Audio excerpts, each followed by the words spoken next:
All right, yesterday we talked about managing the symptoms, but today we're going to talk about what you can do to manage the cause in a more long-term structure. So make sure you stay tuned into this minisode because we're talking preventative maintenance.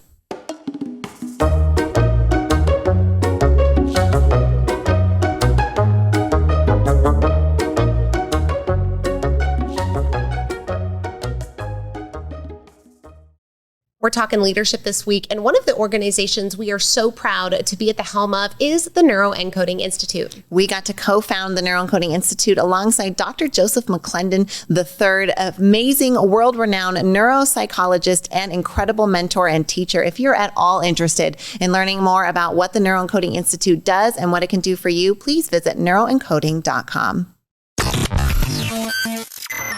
You're enjoying this episode on Angel Fenix Productions Podcast Network. To explore a complete lineup of quality programs and media production services, head on over to angelphoenix.com or like our Facebook page at facebook.com/Angel Fenix Productions.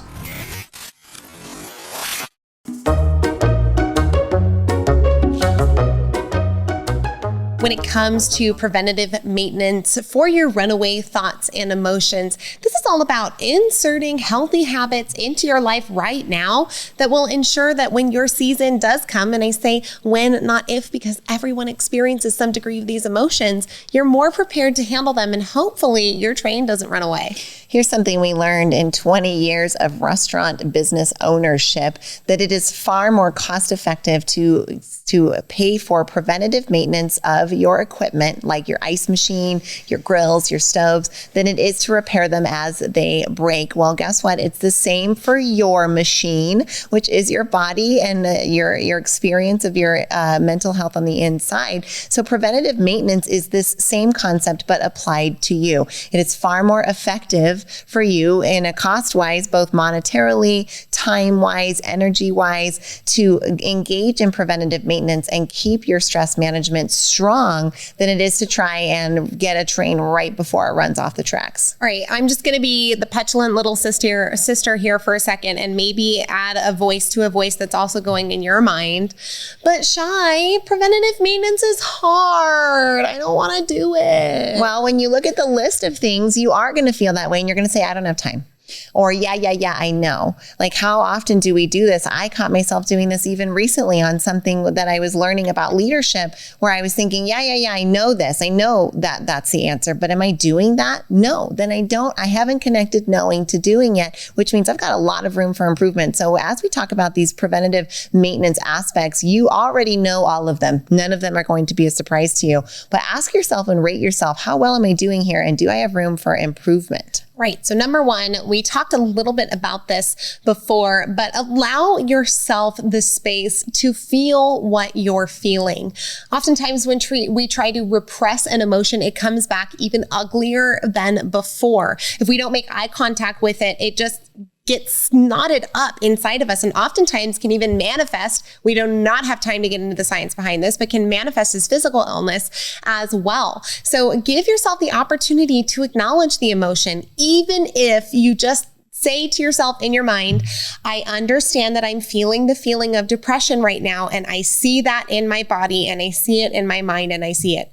If you just acknowledge and allow, you create more room for yourself to lighten up and calm down. Right. Then you're not trying to necessarily control it or wrestle it away or push it away. You're acknowledging its existence. You're allowing its ability to exist. And then you're going to be able to make that conscious choice of what to do with it. Now, if I say humans are creatures of habit, right? You already knew what the answer to that was. So if you do not have strong habits, then you as a creature are more prone to injury. Now, in the modern world, that injury doesn't look like death by saber-toothed tiger. It looks like missed emails. It looks like missed workouts. It looks like not showing up as your best for your significant others and your kids. It looks like not following through on things with your team that you said you would, right? It's those kinds of things that we're not allowing ourselves to excel fell in when we're missing a good habit structure. And so, of course, one of the best things you can do for preventative maintenance is to have a good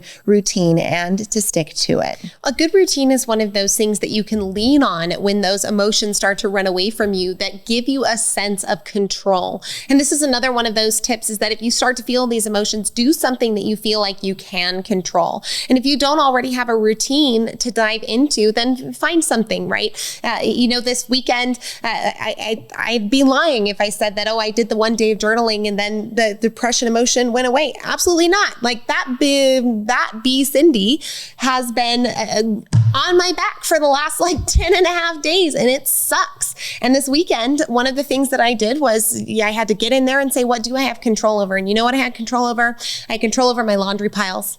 I had control over the piles of stuff that were kind of in my house that just needed to be cleared and put away, right? I had control over those things, and I took control. And I tell you, I have felt so much better this week than I have in the last few by this really simple action. Just want to rapid fire 3 more at you that are just mom level reminders. Hydrate, get good sleep, eat veggies, right? Eat a balanced meal. Make sure that you are getting plenty of fruits and veggies and whole foods in your life. 3 things that we all say, yeah, but if we're being honest, we know we have room for improvement, and those things can strengthen our ability to weather the emotional storms that will come our way.